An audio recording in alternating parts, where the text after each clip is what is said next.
Welcome back to the channel. I'm truly glad you're here, because today's topic is one that cuts across every household, every culture, and every generation. If you're a parent, a teacher, or even someone who cares about a child in your life, this video is especially for you. We are diving deep into one of the most common, yet overlooked mistakes adults make, the underestimation of a child's capacity to understand. Let me ask you something.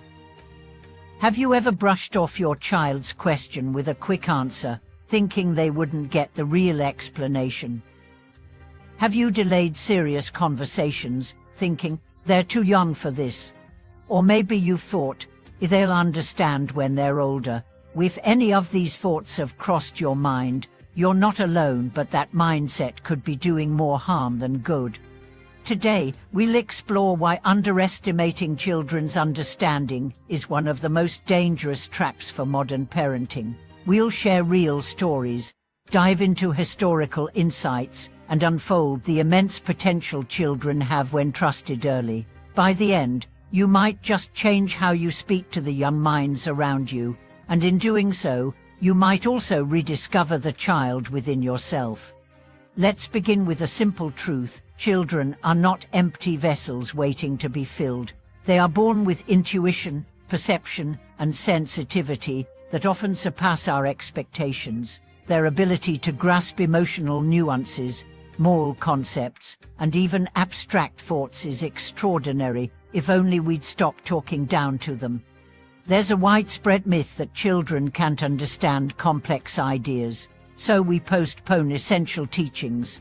We delay exposing them to history, philosophy, ethics, and even real-world truths. We think we are protecting them, but often we are just underestimating them. And in doing so, we are robbing them of the opportunity to grow wiser earlier. Consider this: a child at age 8 can understand the concept of justice when a sibling gets an unfair portion of dessert. A child at 9 can grasp loss when a pet dies. A 10-year-old can reflect on compassion after seeing someone bullied at school. These are not simple ideas. These are the very foundations of emotional intelligence, empathy, and ethics. The problem isn't that children can't understand, it's that we don't offer them the chance. Let me tell you the story of Sarah, a young girl who overheard a conversation between her parents about financial struggles. Instead of being overwhelmed, she calmly approached her mom later and said, "If it helps, I don't need new clothes for school this year." That's emotional maturity. That's understanding. But it was born not from lectures but from exposure. Exposure is the key. When you give a child access to wisdom early, they begin to integrate that wisdom into their worldview. It doesn't always look like immediate comprehension, but seeds are being planted. The words you speak today will echo in their decisions tomorrow. For now, let's talk about education. Modern systems often teach kids how to memorize, but not how to think. We give them facts, but not context. We train them for exams, not for life. What if we gave children history, not just dates and names, but the human stories behind those events? What if we told them about emperors who failed, philosophers who questioned everything, and leaders who sacrificed comfort for conviction? Children are drawn to stories, and stories teach far more than rules ever could. I met a mother once who started reading classical philosophy to her son when he was 7, not lecturing, just reading. By the time he was 10, he could quote passages and apply them to his school conflicts. When asked how he understood such old texts, he simply said, "It made sense when I thought about it a few times." Children think deeply, often silently, and when given the right tools, they rise. But what happens when we underestimate them? When we assume they're not ready, we delay maturity, we delay wisdom. We unintentionally signal to them that their thoughts aren't worth much, and so they stop asking, they stop seeking. They retreat into distractions and shallow validation, because no one ever invited them into the deeper conversation. There's a concept in psychology known as that self-fulfilling prophecy. If you treat someone as capable, they rise. If you treat them as incapable, they shrink. Children are especially sensitive to this. When a child hears, "You wouldn't understand," often enough, they stop trying. Not because they lack the capacity, but because they've absorbed the message that trying is pointless. So how do we shift this?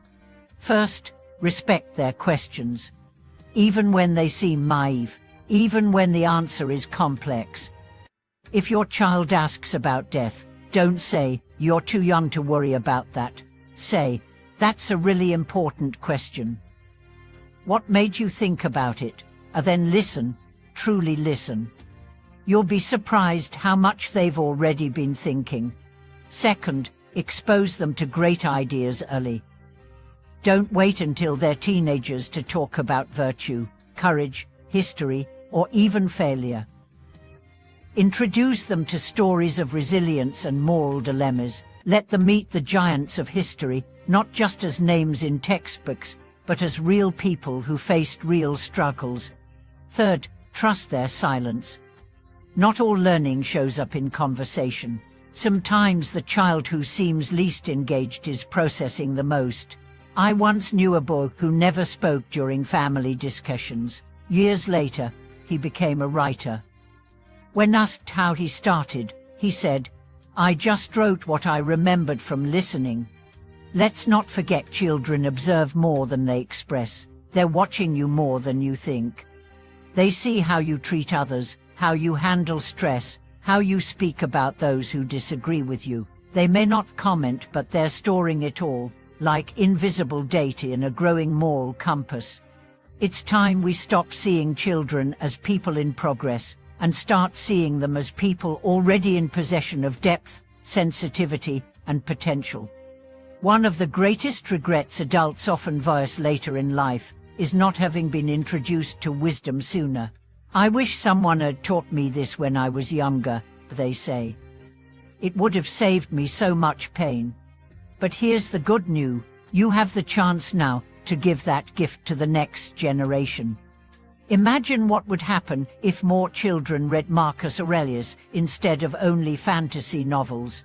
Imagine if more children learned about the concept of impermanence rather than being shielded from loss. Imagine if more children were trusted with truths rather than protected with platitudes. We'd have a generation that's not just smart but wise, not just skilled but soulful, not just successful but centered. And isn't that what the world desperately needs? So, to every parent watching, don't wait. Start the deeper conversations now. Share your stories, ask their thoughts, read together, watch meaningful documentaries.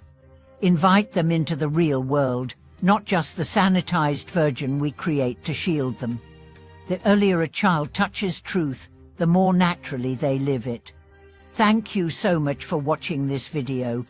If this message inspired you, moved you, or reminded you of your own journey with children, whether as a parent, a teacher, or even as a former child yourself, please leave a comment. Tell us what you wish you'd known earlier. Tell us how you've seen children surprise you with their understanding. And as always, don't forget to like, subscribe, and tap the bell icon so you never miss another thoughtful conversation. Your support helps us keep these messages alive. Until next time, keep listening, keep sharing, and most of all, keep believing in the brilliance of every child.